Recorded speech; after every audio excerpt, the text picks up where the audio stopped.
All right, cool. So here, if you go to the link for today, eventually you'll end up here. So here is a repo called Docker Compose app. And this is basically, so I added a diagram here. So this is basically like what your personal / group projects could look like, the basic model. So there's, there are lots and lots of different ways of doing it. This is just one way. So if you look at this and you just don't want to do it, you want to do it totally differently, that's perfectly fine. If you want to, use this as a model and make tweaks, that's fine. If you just want to like use this model directly, then that's also fine. But at the end of the day, you just need to have something that is deployed and that works. Okay. But I mean, I will argue for it, so it's not like I'm indifferent, but it's definitely not a requirement to follow this. But I think if you follow this, it will be, tough, especially for the personal project. But if you also do it again in the group project, it'll just become part of the workflow, and then you'll have that experience. Okay. So I'm gonna clone this first. Git clone. Whoops, that is not what I wanted to do. I don't know why that didn't copy.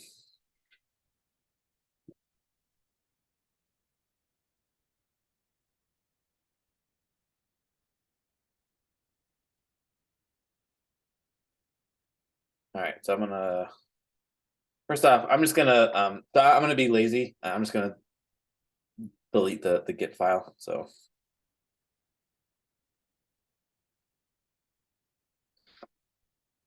and then code, I'll open this up.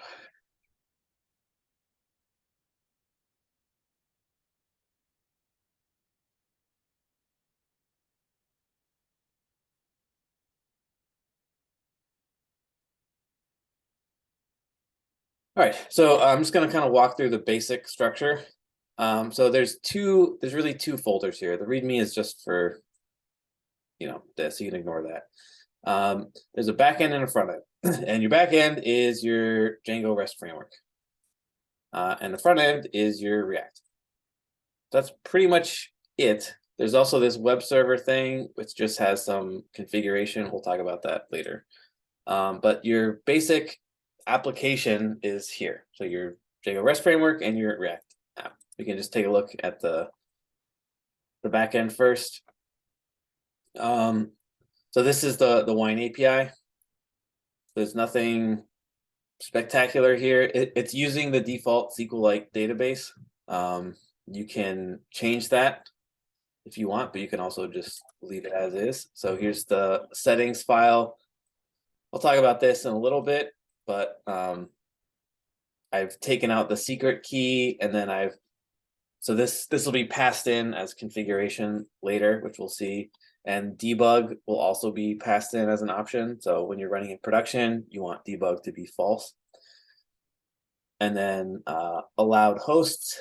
So this is the simplest thing, but I would just add this. So it will run, and then there's nothing else going on here. So I don't have authentication on this one, just for making the example as simple as possible.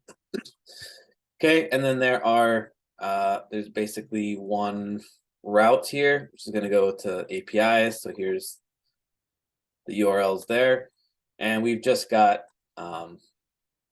these two routes. So for listing and creating, and then for detail view and updating and deleting.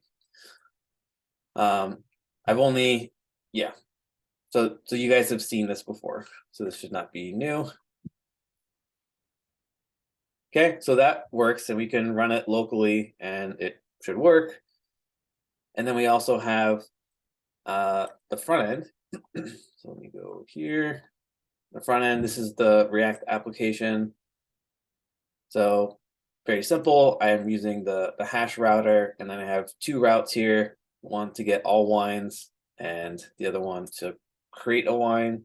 So looking at the list wines and getting all wines. So I'm using use effects because I want all the wines to show up immediately, not based on any particular user action or anything. And then I'm going to fetch here. So this is another config option. So when you're running locally, you just use localhost, right? So if I'm running my React dev server and my Django dev server, then I can just use localhost with the correct port and everything. But when you deploy it, it's not going to be on localhost anymore. So there's anything that's different between running it locally and running it in production is you're going to want to put that in configuration. So you're going to want to be able to, when you run it in dev mode, or in your development environment, you'll input certain parameters, like, for example, the base URL. So this will be localhost when you're running it in development, and this will be whatever your EC2 IP is. So I have, I'm logged in here. I actually haven't created one, but I'll do that in a second. So when we create our instance, we'll have the IP address, and so that's what we'll want to use here. Any questions about that? Yeah, so why did you put it in an environment variable? Or is that what I'm looking at on line 9? That's Yes. kind of assumed. Okay. Yes. So this is an environment variable because I don't want to hard code it, and I want to. So we'll see, like when you actually run this stuff to generate your entire application, you'll just pass it in as a flag. So when you create it, it'll be like a command line argument. Does that answer your question? Or Yes.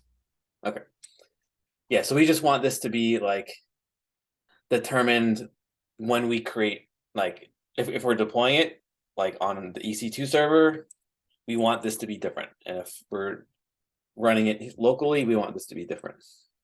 So anything that's different between production and development, you're going to want to basically, like, for simplicity's sake, we're just going to use environment variables. There's a couple other things you can do, but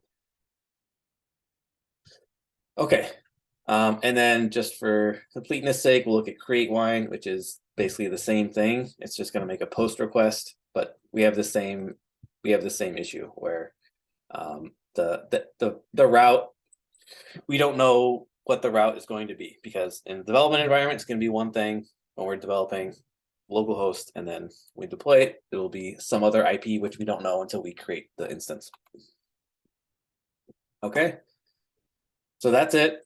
Very simple. And then you're obviously, when you develop your applications, you can basically just plop those down in these folders. Okay, so that's the easy part, at least the part that we're familiar with. I'll also just, maybe I'll just show this web server thing. And before I do that, you'll notice that there's also a Docker file here. So the backend has a Docker file, and this should not be too surprising. So this is a Docker file for the backend. So for the Django application, the Django REST framework application.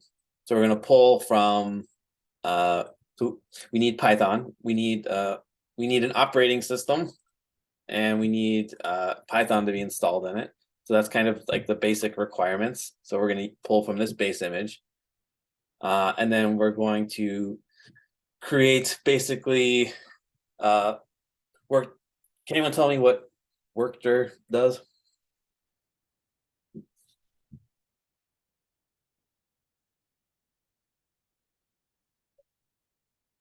It's like the root of the project.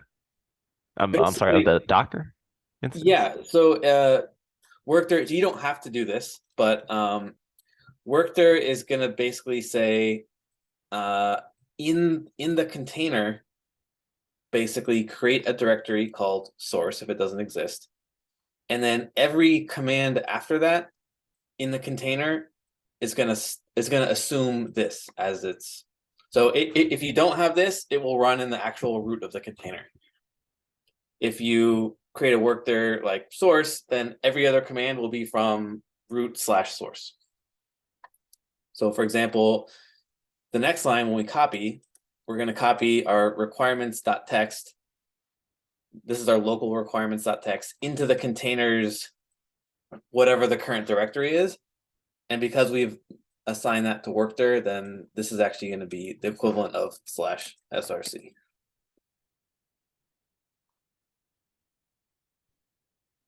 So that's what that's doing. We're just kind of, making sure that our code is in its own place. You don't have to do that, but just, it's a little cleaner.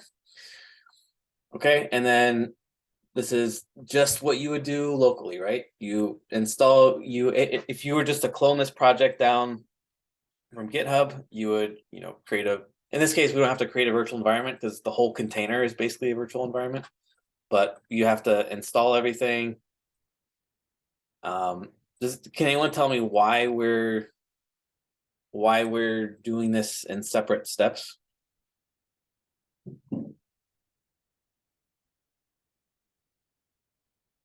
So we have two run commands, right? We have one up here.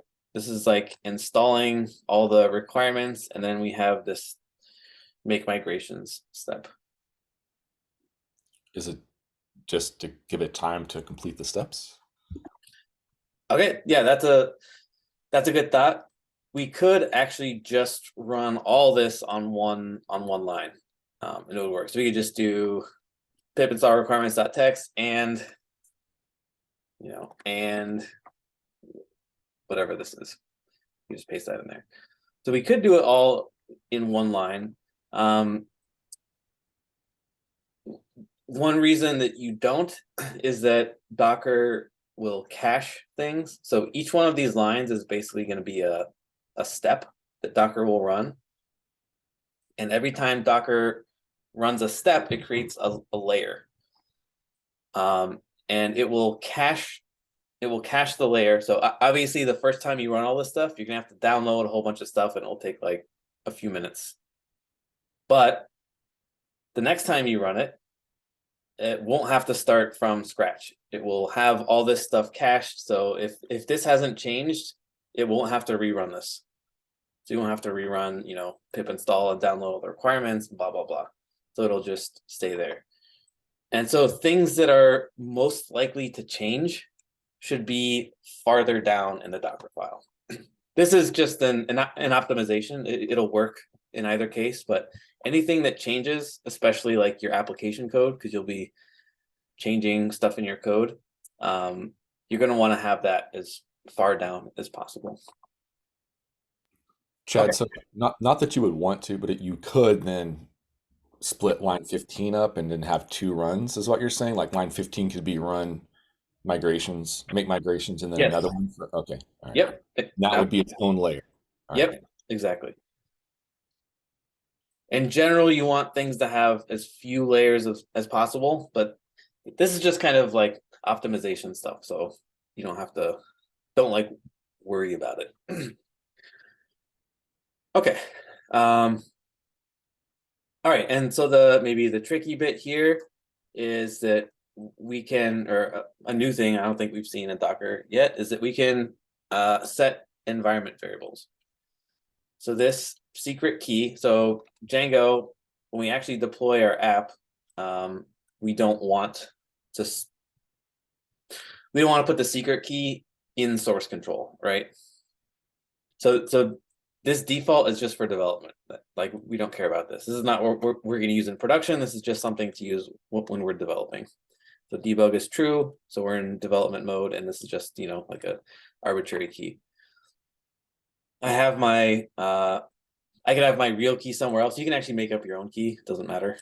But that is right here in where are we in the settings? So we're going to get the secret key from the environment, which we're going to create here.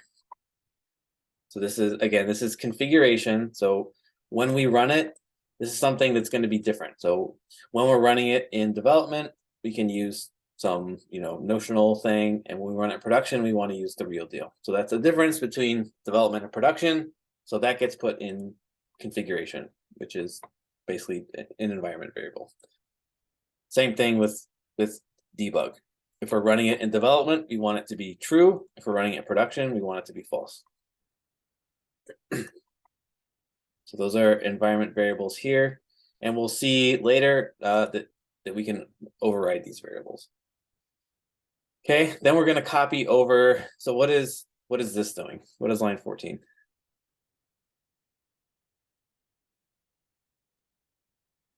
Is it everything in the current directory? Yeah, so we're copying over. So the Docker file is here. So we're basically copying over everything, all of our Django code. We're going to copy over all of our code from here into here. And then after that, we're going to run migrations. You may or may not need to do this, kind of depends on how you want to set it up. You can also here, if you wanted to, or before this, you could also do something where you add some dummy data. If you want your application to always start with certain kinds of data, you could run a script or an extra step here that would populate the database. And then the CMD line, this is what will get run when you actually run the container. So if I'm building the container, this is just going to kind of hang out there. It's not actually going to run, because this is going to like start everything, right? This is going to start your container and your server and blah, blah, blah. So only when we do Docker run my container name, that's when this line will actually execute. Okay, so that's the Docker file for the back end. For the front end container, we actually have it here. So let me show you the basic flow here. Is this, let me see. Yeah, it's a little too big.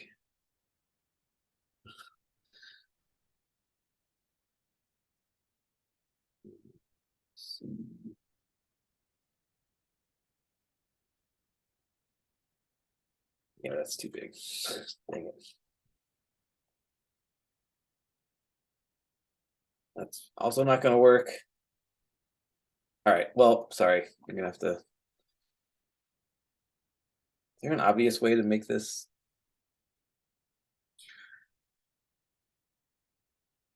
Okay.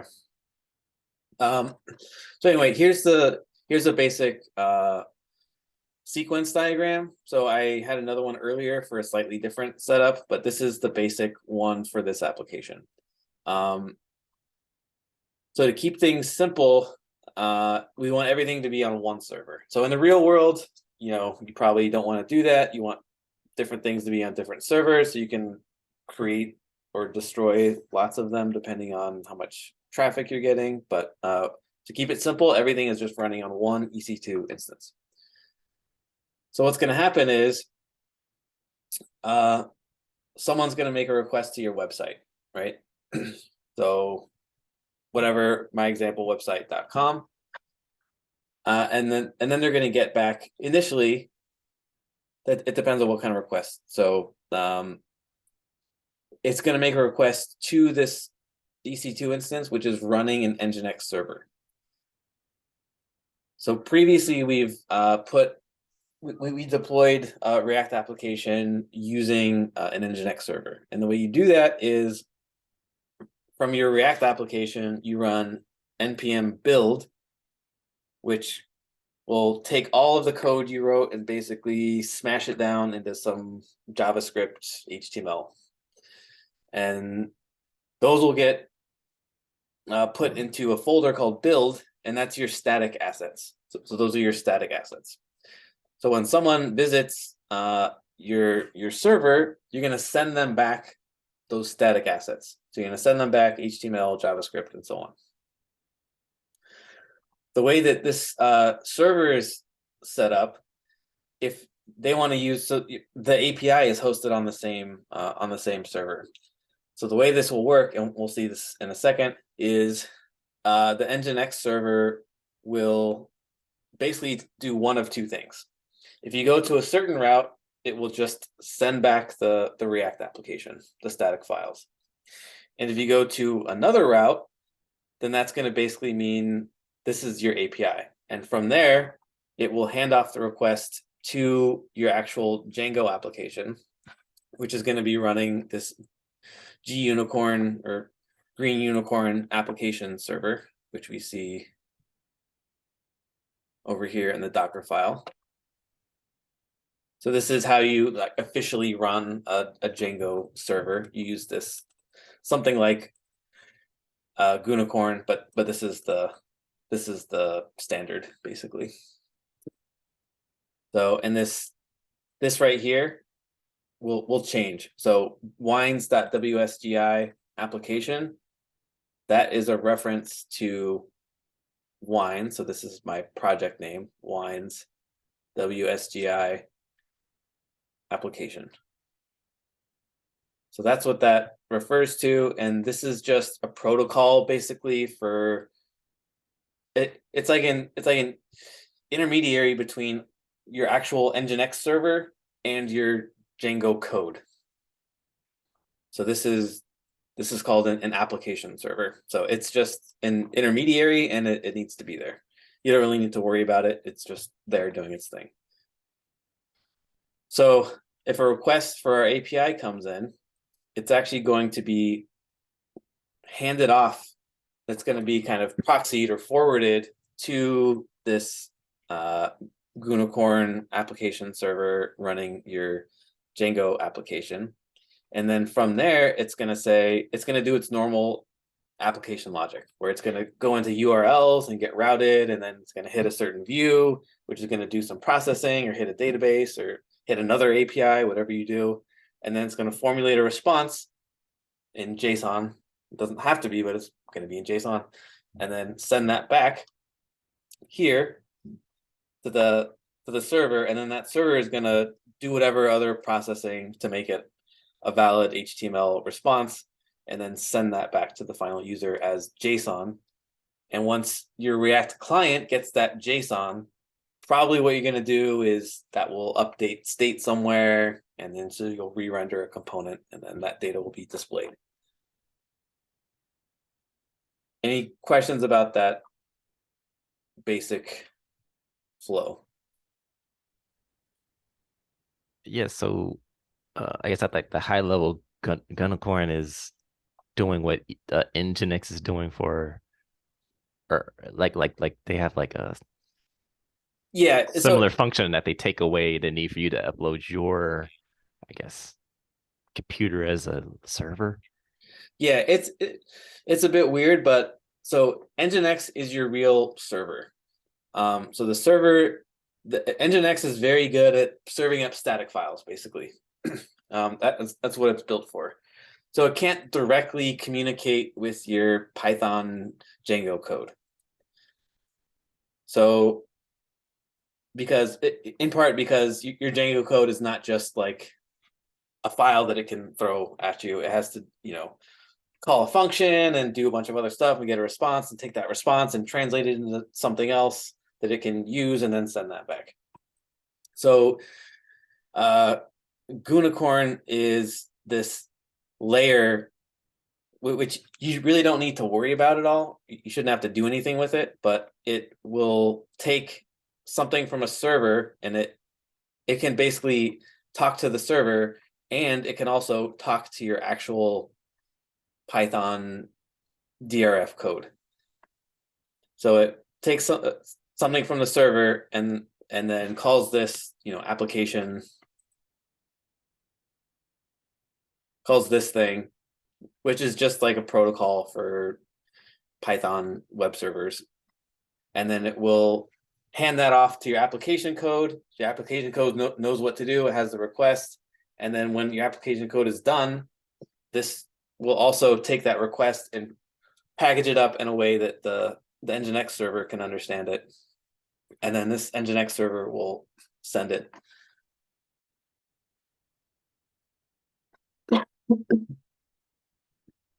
So it would be nice if it weren't this complicated, but that's just how it is. The good news is you really don't need to worry about the details of what are happening here. Once you have the Docker file, oops. Once you have the Docker file set up, it's just gonna do its thing. So it'll just work.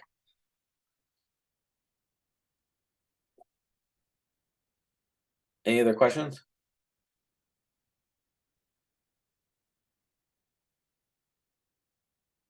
Okay, so that's the basic flow here. So now that we've seen that high level diagram, let's go look at the actual web server Docker file. So the web server needs to do two basic things. We'll look at the configuration first. So this is configuration for the Nginx server. So we have this here. We're actually going to copy it into the server, so it will use this. This looks, kind of bizarre, but it's doing a few things. So here's how we want the server to behave. It's going to listen on port 80, which, so we're just, this is normal. An HTTP request will come in on port 80 by default. So that's what we're going to listen to. You could change that. You could do other things, but this is just the simplest default.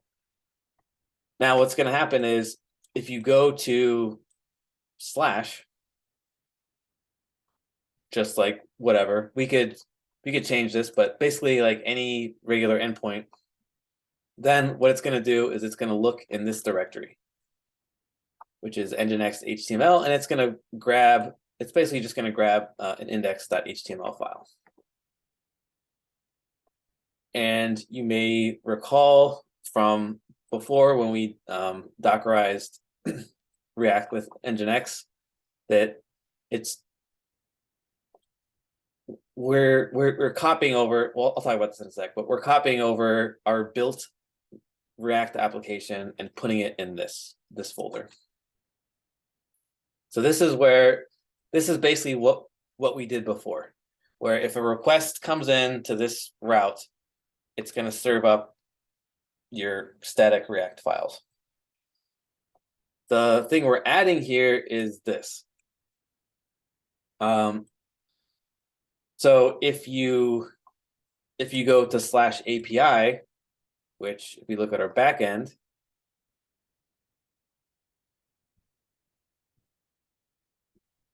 that's what our backend is expecting. And we could change this stuff, but you have to change it everywhere, which is fine. So if a request comes into API, and I mean, again, this is the backend code. So the backend code is expecting requests on API. And then if we look at the front end where the request is actually being made, notice that it's also API.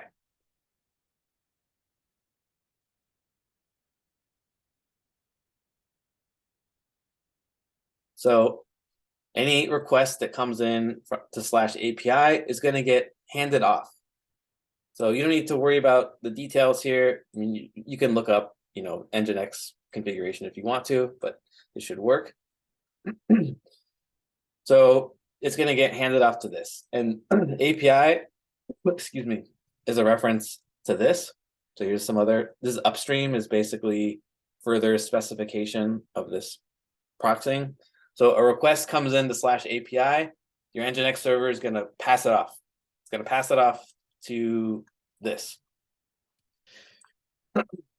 And API, so this is like the URL. And then this is the port. Now this URL doesn't really look like a URL. And that's because Docker does some networking magic for you. So we'll see this in a second, but we're giving this this container our backend. We're going to call it API. So when we actually run this, the container basically is going to be called API, and Docker creates its own internal DNS system, so domain name resolution. So when the containers get created, they get created on a network. You don't need to worry about this, but So if anytime you use Docker to create a network or to create a container, it will get created on a network, which means it's going to get assigned an IP address. And then Docker is automatically going to know if you refer to this as API, it's going to automatically look that up and know which IP address. So it's going to be able to talk to our other container, our backend container. And it's going to do that on port 8000. And if we look at our backend container, our backend container is running on port 8000. So we could change that, but we just want to keep it the same. So, so any request that comes in from our application on, just the base route is going to get served our React application, the static files there. And if the request comes in on /API, it's going to get handed off to our API container, which is running Gunicorn. It's running Gunicorn.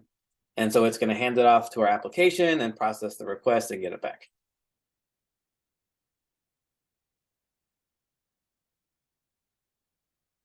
Now, the good news here, one plus of this design is that we don't have to worry about CORS errors, because everything is hosted on the same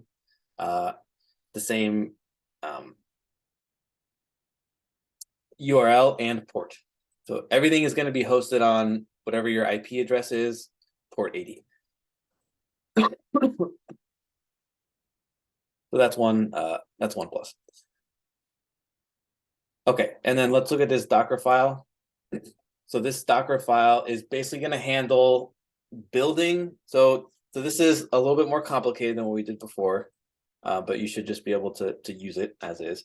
So it's going to build the static files from your React application and then shove them in this directory. And we're also going to copy over the config file. So that's basically it. All this is doing is running npm build, copying over the configuration file that we have into the Nginx server, and then copying over the static files that were built. So that's all it's doing. This pattern here, I have some notes, but this is called a builder pattern. So it's basically like a multi-stage thing.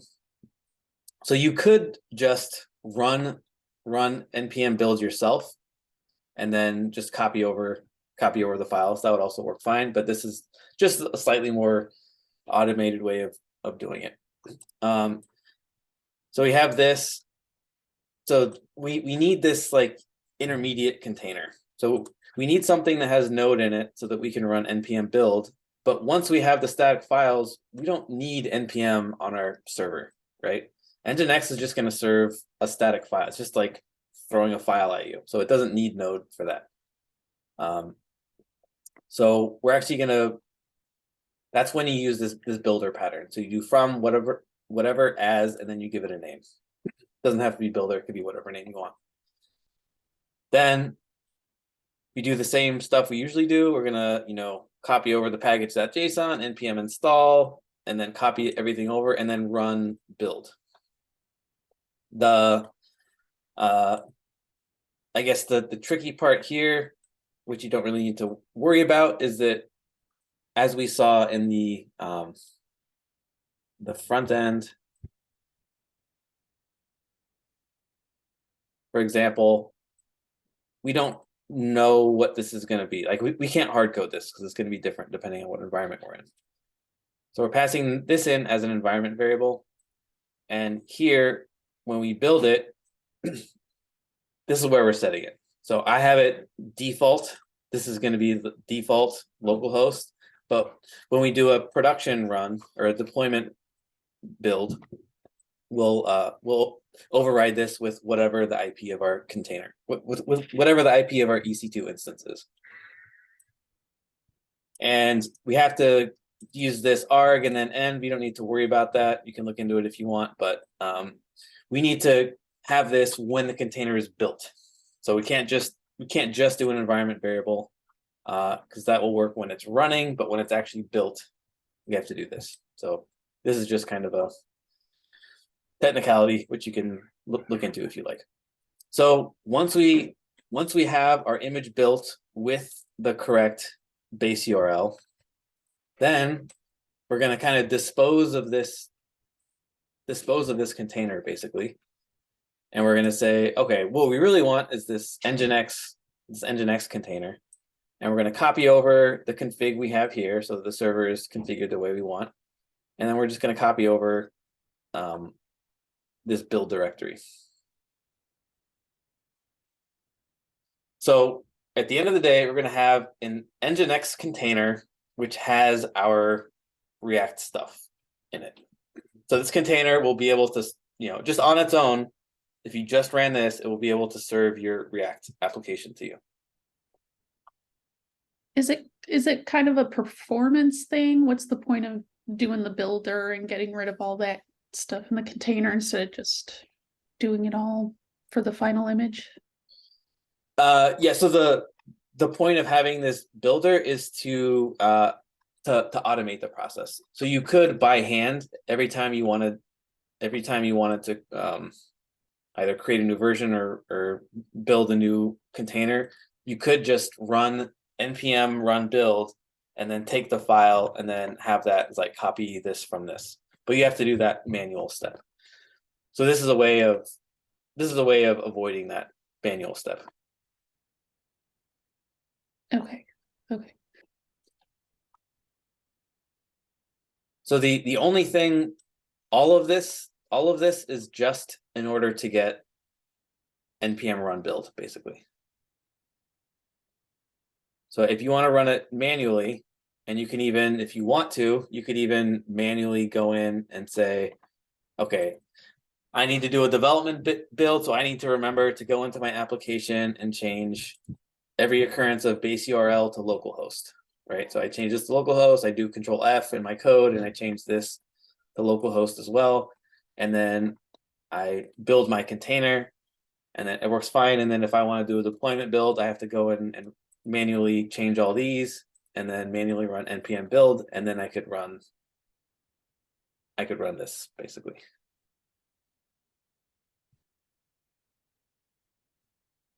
So it's a way in general. So this is not the most automated way, but it's mostly automated. So the ideal from like a DevOps perspective is you like click a button and everything happens. It just, anytime you introduce manual steps, you don't need to worry about this now, but especially as applications get more complicated, anytime you introduce manual steps, you're just asking for errors.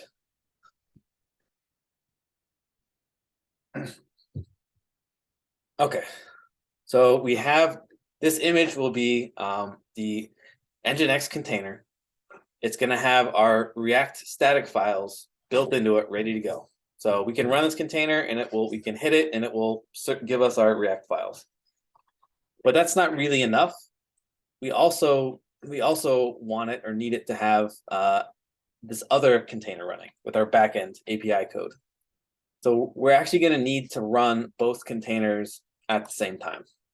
So in order for the entire application stack to work properly, it needs two containers that are running and talking to each other. And that's why we have this. So this is a Docker Compose file.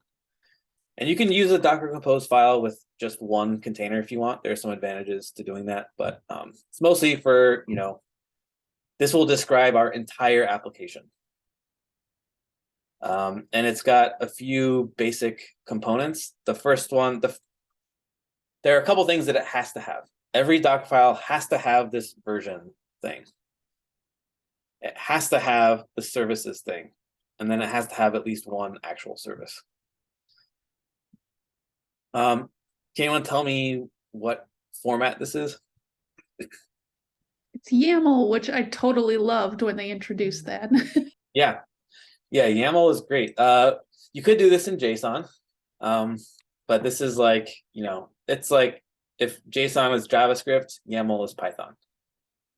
So it uses white space to structure things instead of, brackets and blah, blah, blah. So YAML is nice. It's very clean looking. But this configuration file describes our entire application, which in this case is just 2 containers, but could be, 50. So here you need version, and this is the Docker, I forget.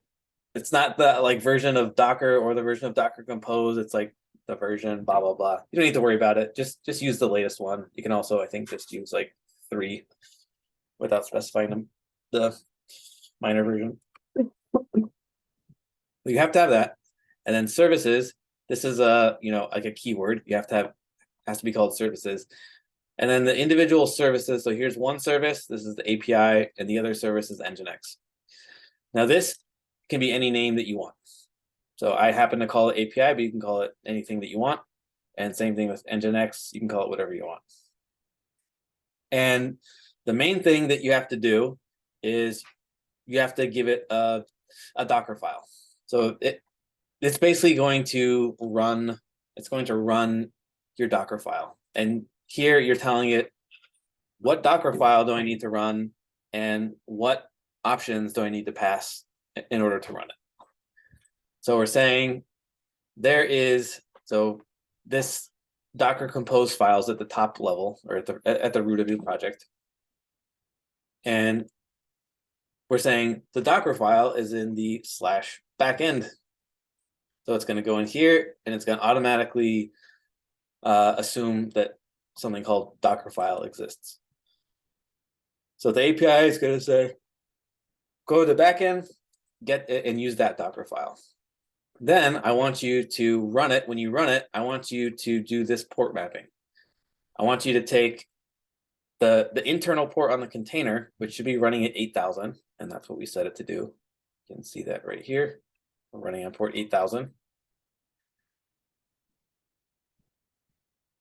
So take the internal container port and map it to the host's port 8,000. So this host port, when you're running it locally, will be your laptop, and when you're running it on the EC2 instance, will be your EC2 instance.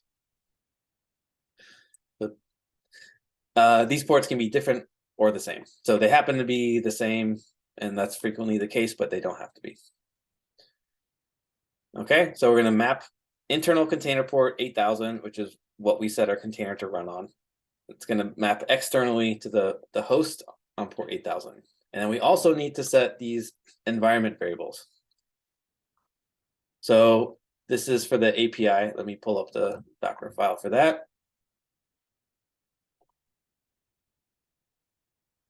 So we have 2 environment variables in our Docker file. And what we're going to do here when we run it is we basically have the option of overriding these. So in this case, we have secret key and debug. And this is actually, this is an actual environment variable that will be on your host.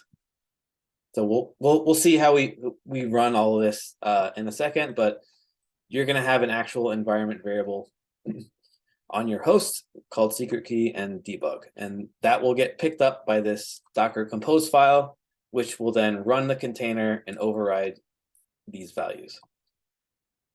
So the API service is going to get built from this Docker file.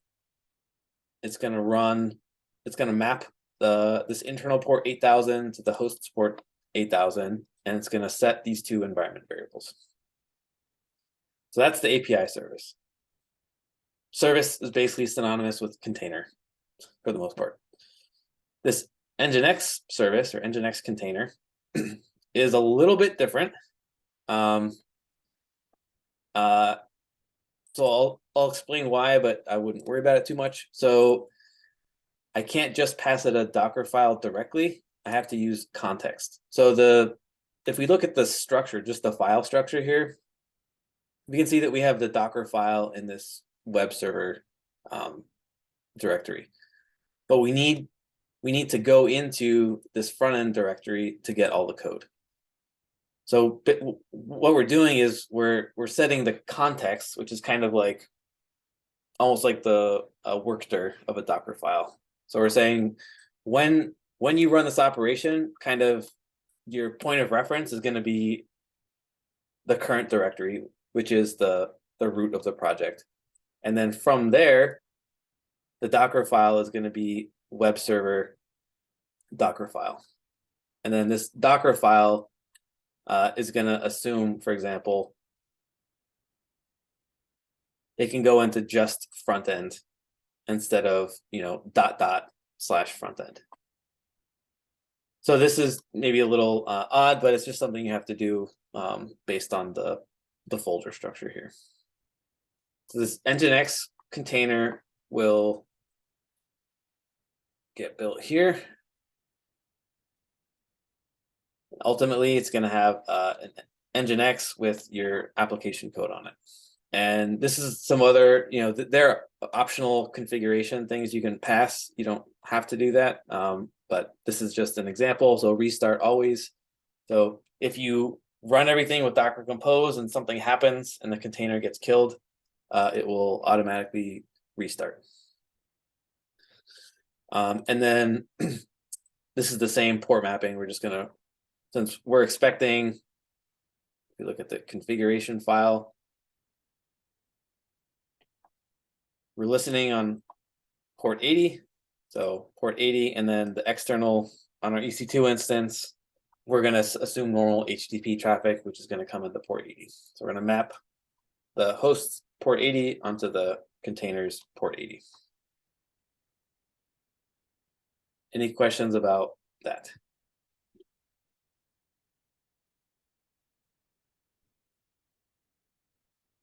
Okay, so I'm going to explain one more thing. We have a couple of scripts here, and then we'll take a break, and then I'm going to kind of walk through the process so you can see how everything works. This is a lot. I know it's a lot. So, okay. Now we have two versions. We have a prod version. So this is what we will run in production, and here's a development version. So it's basically the same. We're going to run the same containers, but there's going to be some differences. The main difference is where we get the image from. So in the development, we're going to build everything from these local files. But on our production server, we don't want to have to copy over all this stuff in order to run it. So we're actually going to, before we do a production build, we're going to have to push up all the images into like Docker Hub. And then when we're actually on the container, we can just pull down the images from Docker Hub. So this is how you do that. So instead of build and then passing it a Docker file, you just grab the image directly.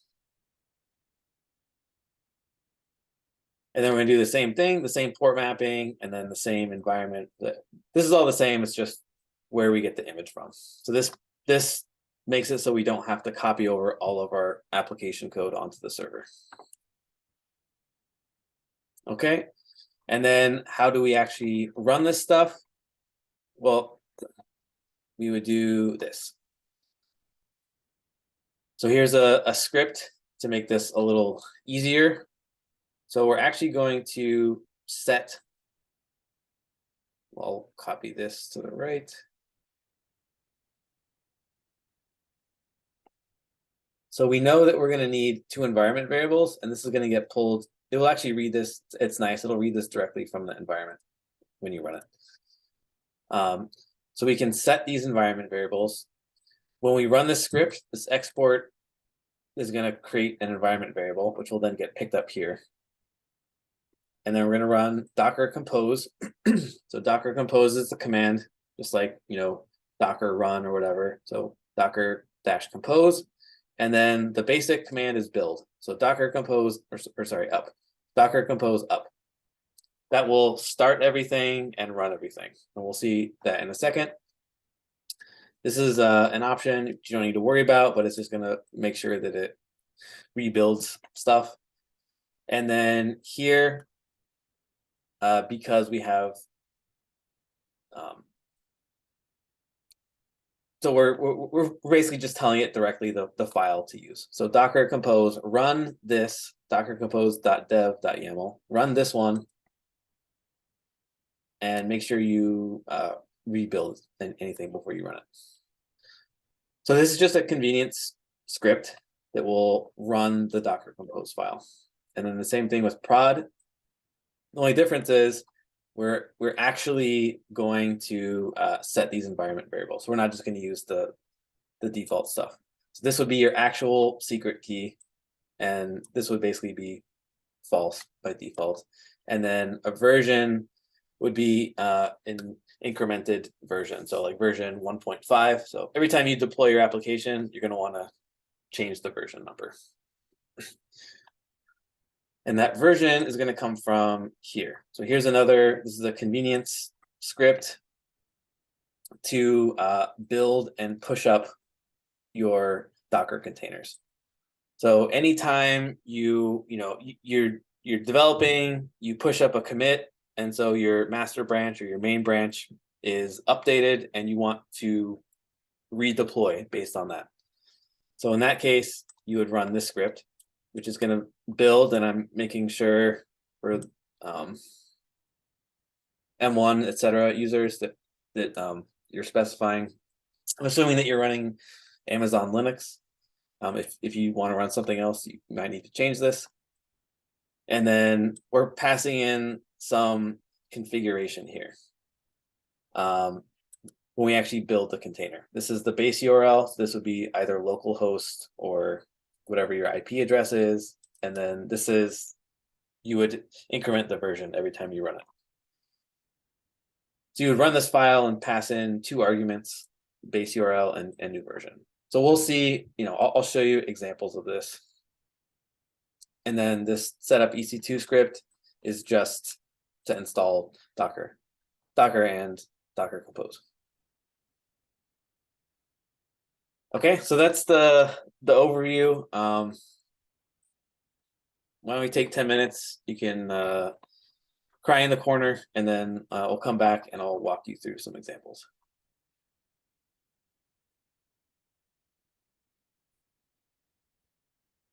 Okay, so yeah, I just walked through the actual project. So now let's kind of see it in action. So first thing, we have to create an EC2 instance. So I'm gonna go through that quickly here. So here I am in we've gone over this before, but I'll just do it for the sake of repetition. So let's call it my app. And I'm gonna use the base Amazon Linux, etc. I'm gonna create a new key pair. And I think in the repo, I called this, what did I call it? Full stack. Yeah, you can call it whatever you want, but okay. I think I need to delete that, but I'll call this. I'll change the names. Okay, and then I'm gonna allow SSH traffic from my IP and then HTTP traffic from anywhere, and that should be good. So I'll launch the instance.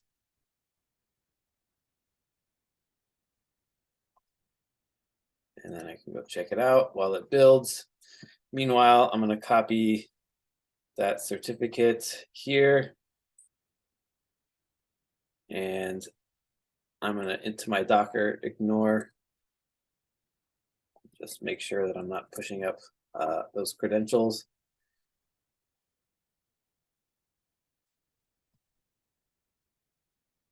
Let's see.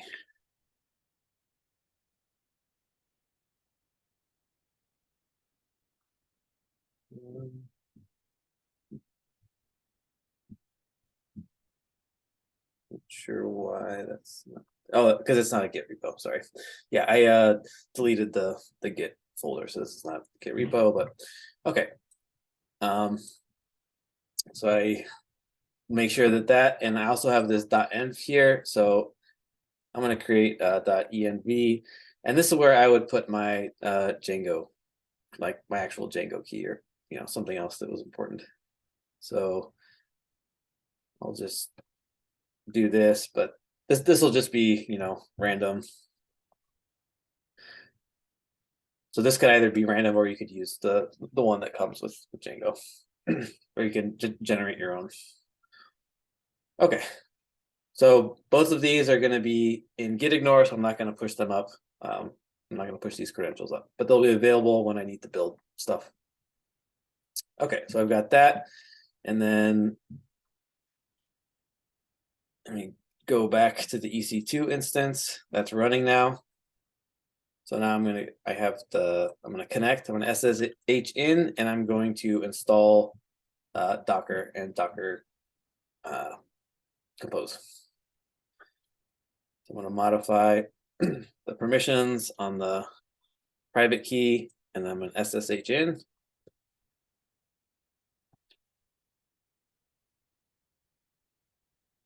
Okay, so now I'm in the instance, and what I want to do is I have this script here, so I'm going to want to copy this script in there so I can run it. I can also run the commands individually as well. So I'm going to go to the README, and whatever this is.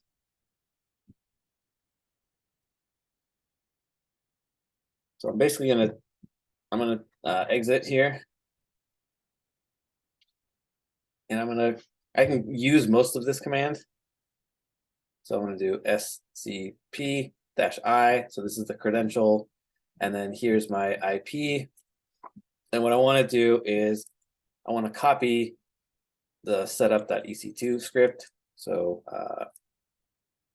/setup.ec2 from and then to. This is the standard syntax. So from my local machine to this host machine. Anyway,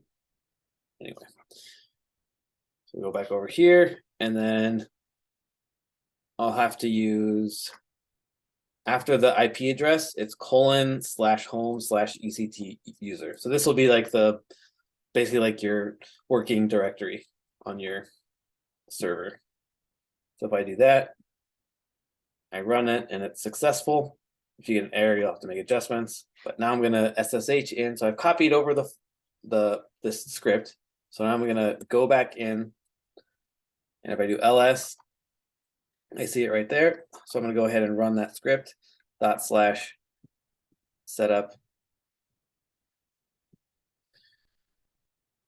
So it should install everything that I need.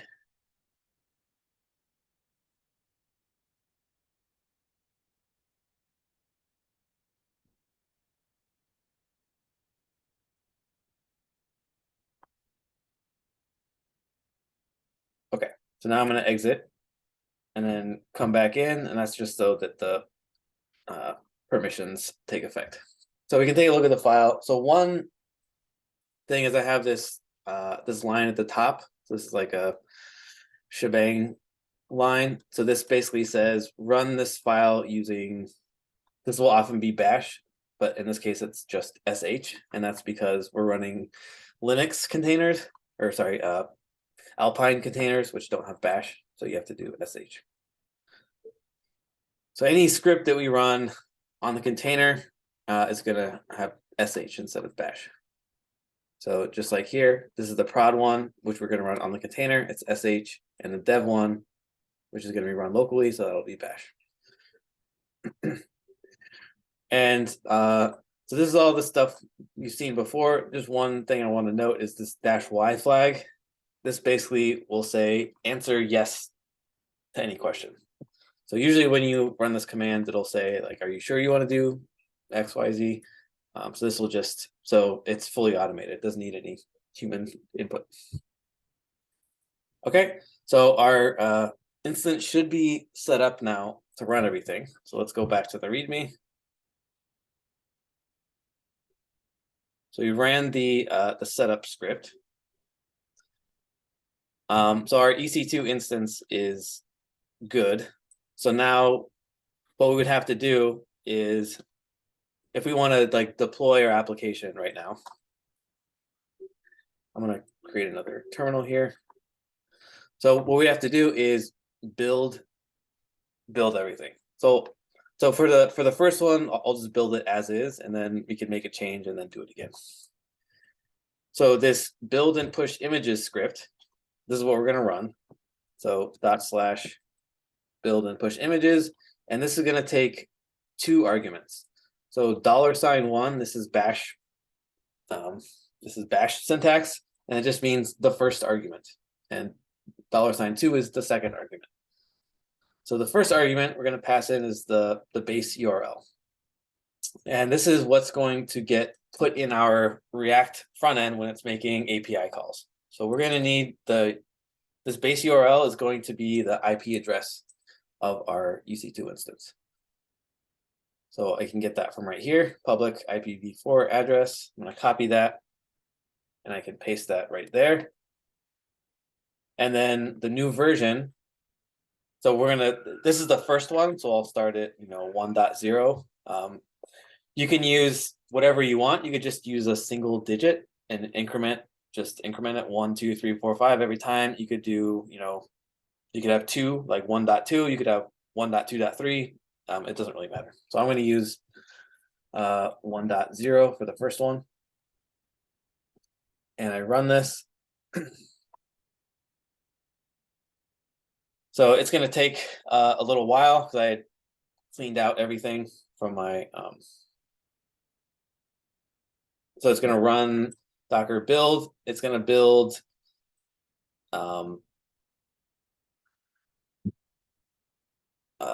This is the React one. Yes, this is the web server one. So this is the React one. It's going to build this, and then it's going to push it.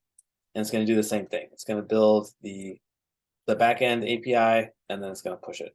So it's going to push it to my Docker Hub, and it's going to be my Docker Hub account. So you'll have to change this. And then whatever I want to call this, in this case, web server -prod, it just has to match. It just has to match whatever you put here, because this is what it's going to pull. So webserver.prod and then colon.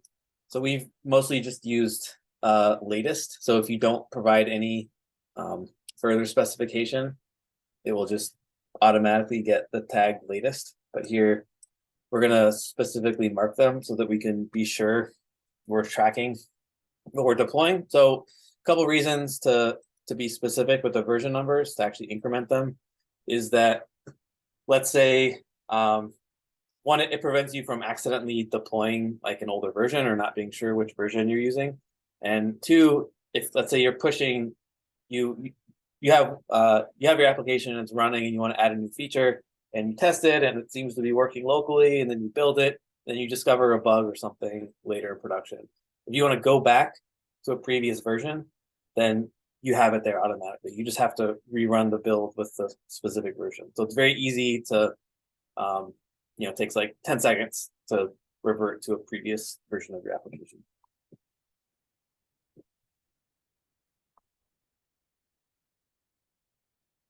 This is going to take a few minutes. Are there any questions?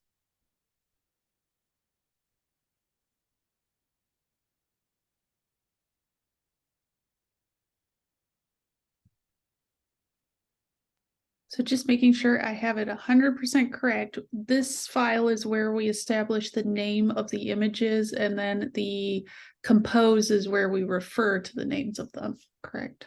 Yes. So and this is just for the prod case. So let me right. Right, because with the dev, we're pulling from our files. Yeah, exactly. So you're in the dev, you're building from the local files here, but in prod, we're not going to have access to all this stuff. So we're just going to pull the images directly. So this build and push images is something you do before you want to deploy. And I believe if anything's not clear in this README, or as you walk through it, if something's not clear, please submit a PR. So let's just say some arbitrary change. In this case, we're skipping that because it's the first time. But then you run compose dev, which we'll do that in a second, but you can run compose dev to make sure it's working. And then when it's ready, you will do this, which we're doing right now. So build and push images with these 2 arguments. And then you SSH in, and we'll have to copy over these files, and then we'll run this command. So this is built, and now it's pushing. Okay, so that is done. So I have my 1.0 images pushed to my repo and built. So now what I want to do is I want to copy over this prod YAML and then the script to run it. So I'm going to copy over those 2 files. So I'm going to exit from here. And then where's my SCP? So I'm going to be lazy here. And instead of this setup script, I'm going to copy over run compose prod, and then also the Docker compose prod. Okay, so I've copied those 2 files over. That's all I really need on my host machine. So I'm going to SSH back in, and I do ls, and I can see that I have the script to run the compose file and then the actual compose file. And then to run this compose file, so I can do less here, whoops, less run compose prod. I'm going to need 3 arguments here. The secret key, so this will be like my production secret key, which I'm saving in this .env file just so I can access it.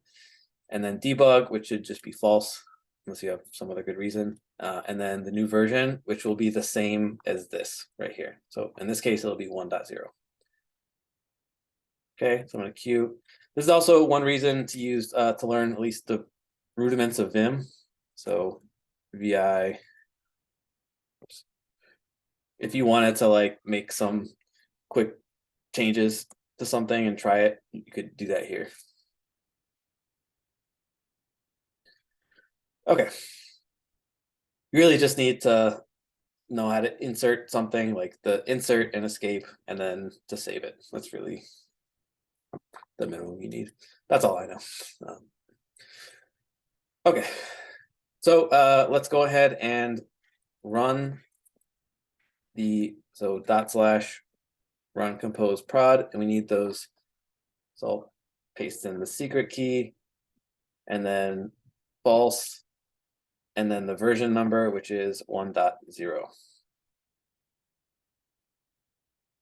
So it's going to pull these images.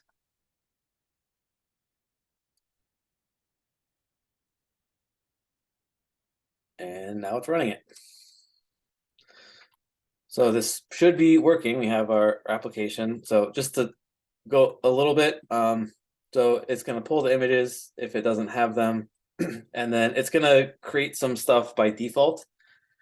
So notice that the container name is called ec2 user.nginx1. So this, it's doing some automatic naming stuff. So this actually comes from the directory where it was run. So we're in ec2-user directory. So that's where that comes from. And then nginx is the name that we gave this. So from the, like this, for example, and then 1 is basically, so you can run multiple containers. So if we wanted to have like three containers, 3 instances of our web application, you could do that. So that's where this 1 comes from.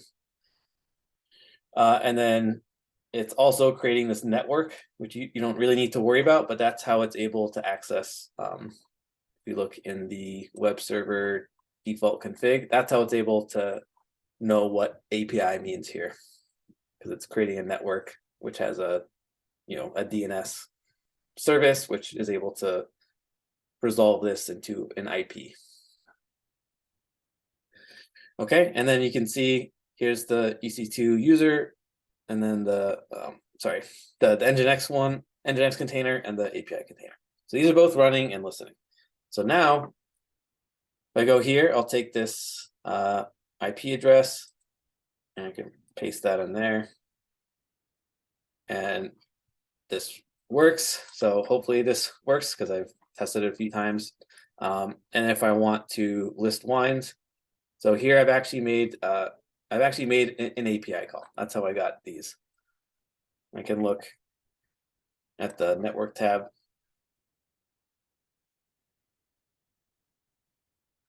So here's the API request / API. Notice that the request URL is this, the IP address, which I passed in as an environment variable when I built the image, and then / API. So I don't have to worry about core stuff because it's all coming from and going to the same IP address and port. It's all going to IP this port 80. And then I can create a wine.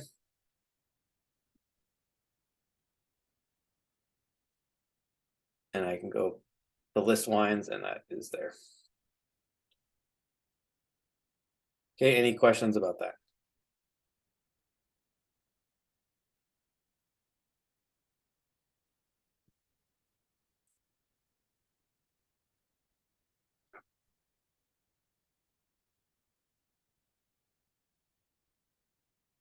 Okay.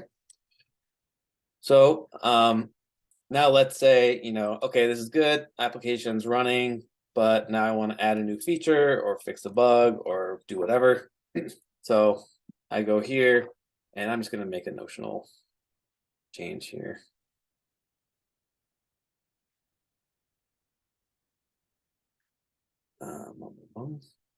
Go into source and then app. I'll add an exclamation mark. Okay, and I've added an exclamation mark, so I'm going to go ahead and run it in dev, just so you guys can see that as well. So I made a change. Now I want to kind of test it in my local development environment to make sure that it actually works.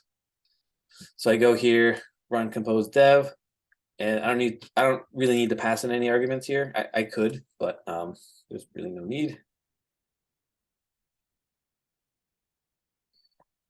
So / run compose, oops, dev.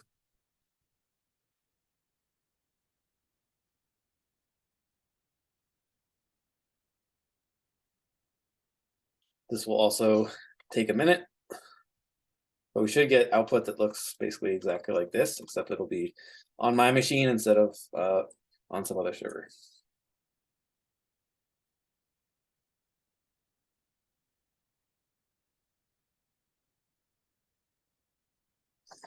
But just for more context, there are definitely things you can do to speed up the development process, but it involves adding volumes, which I didn't want to go into.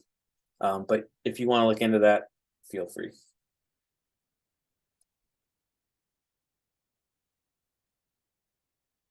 Okay, so now this is running. So now what I'm going to do is localhost.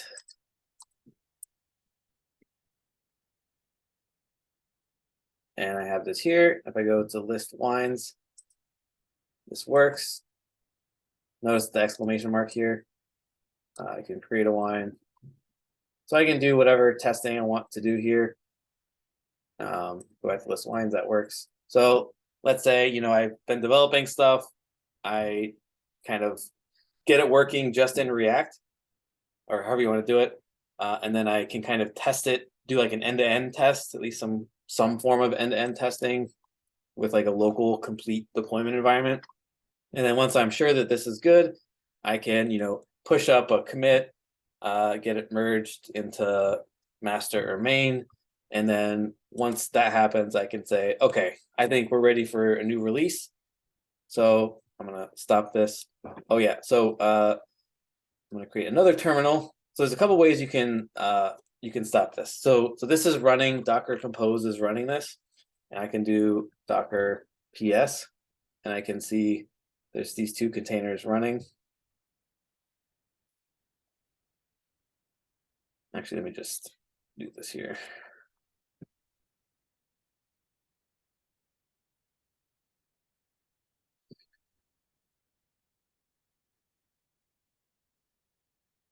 And I can also do, so Docker Compose also has kind of like parallel commands. So I could do Docker, if you just want to see what's being run by Docker Compose.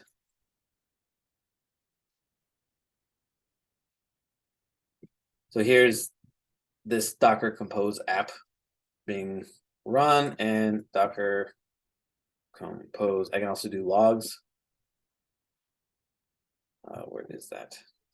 Okay, so one tricky point is because we have, so if you name your Docker Compose file just docker-compose.yaml, then you can just run the command and it'll assume the file. But because we have dev and prod versions, we have to specify the file that we use to run it. So that would be this right here, and you can see that in the like run command. So if you want to basically tear it down, I'll use this one.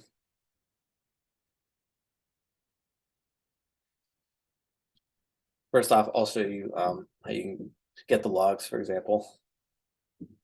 So instead of just up, we're going to do logs. I believe it's logs. Yeah, and this gets us a log. So if you're debugging and you want to see the logs coming from the container, your containers, you can do that. And if you want to stop, let's say I want to stop this entire application. So if you're just using Docker, you just run Docker stop, and then you can go in and you can clean up the images and containers. With Compose, it's more managed. So you, instead of running Docker Compose up, you run Docker Compose down, and it will stop and clean up everything. So in this case, because we're running it from a file that has a different name, we have to specify it. Otherwise, it's the same, and then this will be down. And our application is down.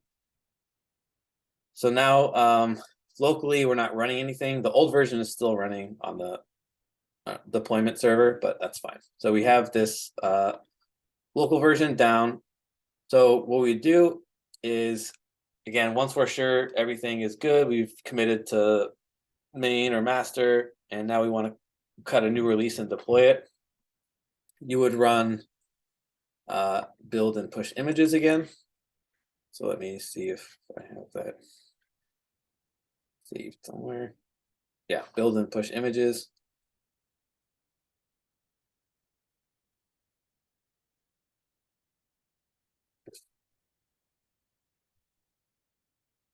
And then the IP address, which is going to be the same, but this time we're going to increment the version.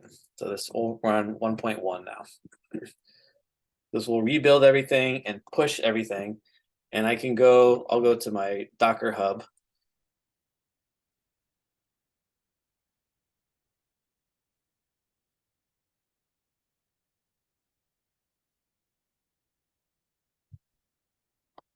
And I can see, so this is my Docker hub account, and I have these two images right here. And once this finishes, I'll click in one. I have this 1.0. In a minute, I should have 1.1 as well.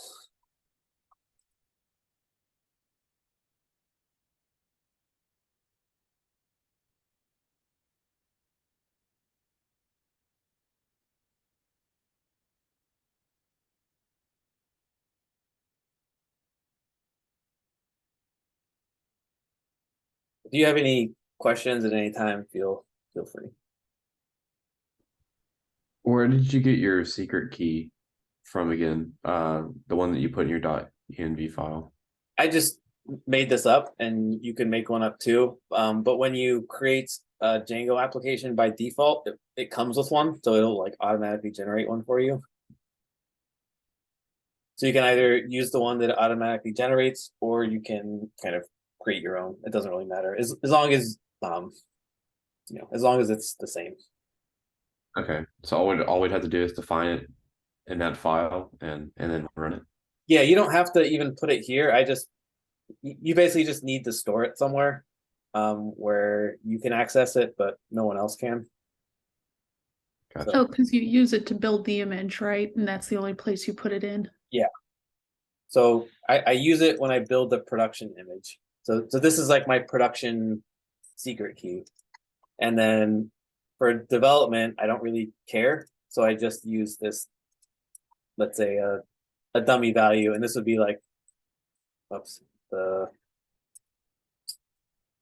this would be like my real key.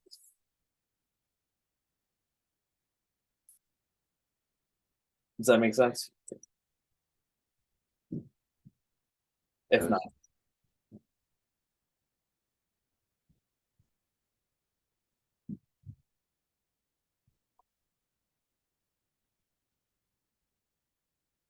so one potential issue that you could encounter is that sometimes like things get, this is another reason to use explicit version numbers is that if you don't and you're always using the latest tags, sometimes things could get cached, or you might not be exactly sure if you're actually using the latest. So you can run into issues where you think you've made a change, but it actually it's still using an older version.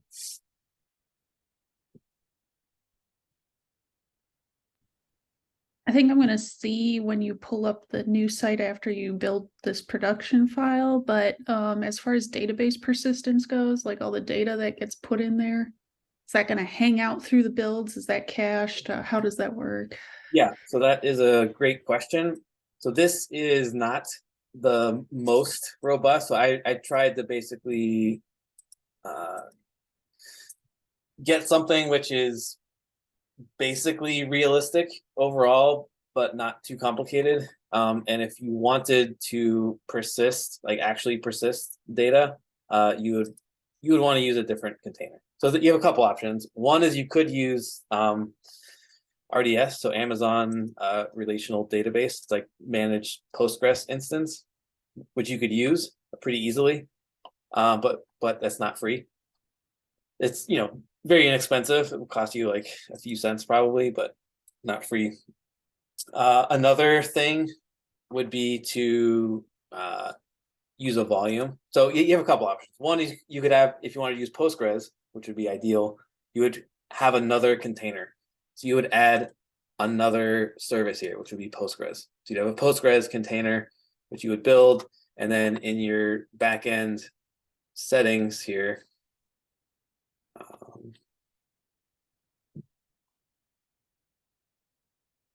you would configure that here. So it would be Postgres, and then you pass in like, username, password, the IP address, and so on. So I did an example of that a while ago. So you could refer to that. But yeah, we did the first building or the first intro to Docker. yes, That's right. yeah. So you could do that, but if you want it to be persistent on your EC2 instance, so not using like Amazon's RDS managed service, you would want to use a volume. So a volume, I'll just explain briefly what a volume is, but don't worry about it unless you want to. A volume is, so containers are ephemeral, and that's kind of like a plus and also a minus. So containers, once I added something. So in my production, which is right here, I added something new, right? Now, if I take this down, if I run Docker compose down, this container is going to get obliterated, and this is only saved in the container. So once the container goes away, this also goes away. I have these saved because they're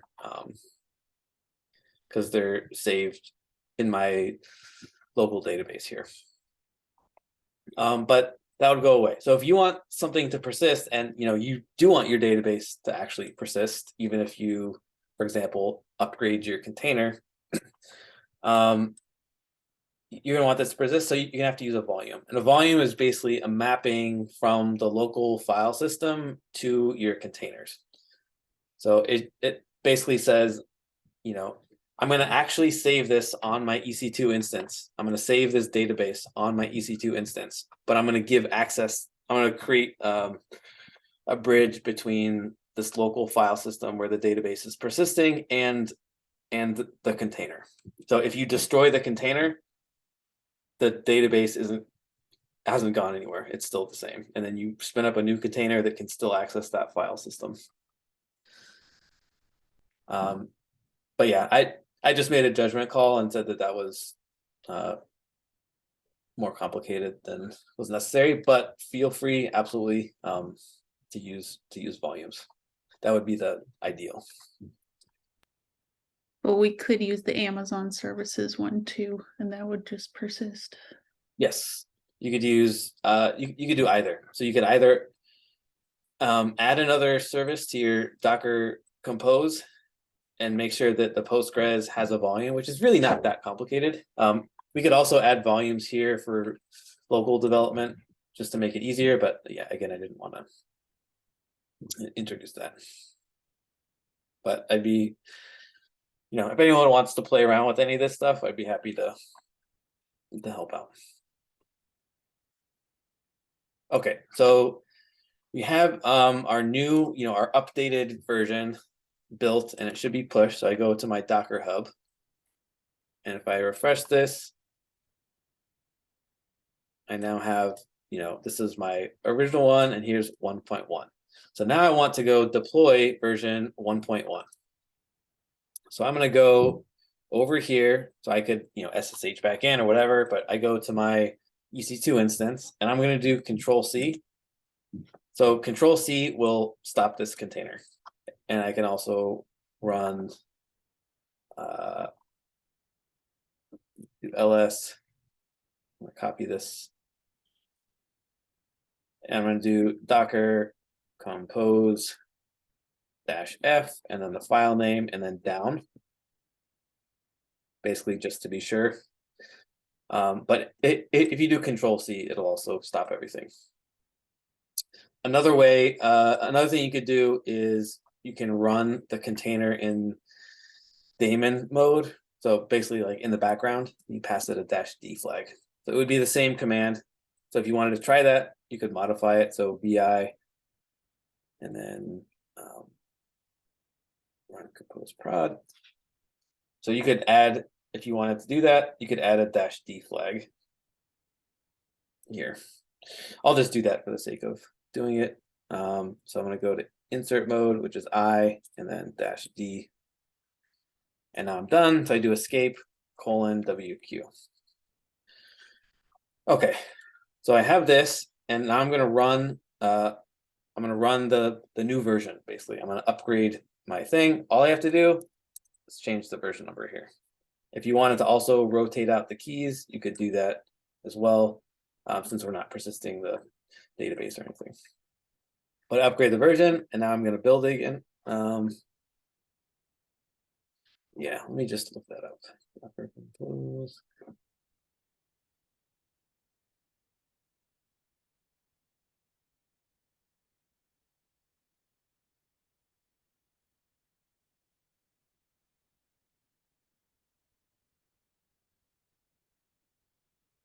Let's see.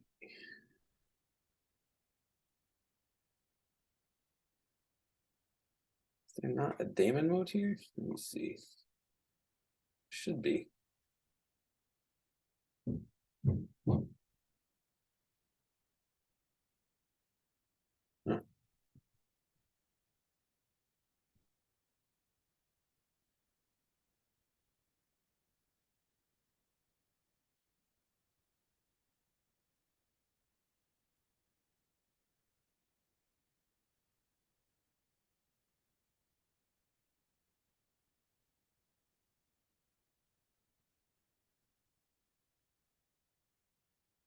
No.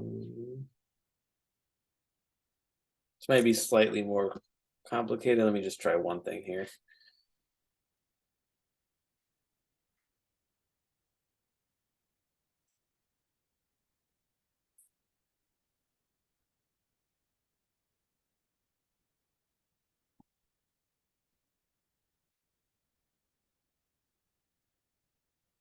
Okay. So it's going to do the same thing. It's going to pull the updated image and it's going to run it. But now I have the terminal free. So it's running in the background. And I can still access all that stuff. So if I do Docker compose -f, and then I have to pass in the file name that I used to run it, which is that. And then I can do logs. I can still see the logs. So you can run it in the background. And then when you want to stop it, you can do Docker compose, blah, blah, blah, and then down. I'm not going to do that right now. But so here's the new version of our application, which should be deployed. So I'm going to go back here to the, so localhost, we tested it. It was running, it has the updated exclamation mark. So now I'm going to go here. And let's just, I'm going to do, make a new request here. And now I'm running the updated version. So it's pretty quick. You know, if you want to deploy an up, you know, it's very easy to do lots and lots of deployments, which is kind of the, you know, this is the agile modern standard. So basically, anytime you push to your main branch, you probably want to do, you don't have to, but you know, the ideal is basically anytime you push to your master branch, you create a deployment. So it's not like I'm going to develop, and then, oh shit, you know, this is due in 10 hours. I have to deploy it. And then, you know, you encounter all these issues. Yeah, that's the basic walkthrough. Does anyone have any questions, comments?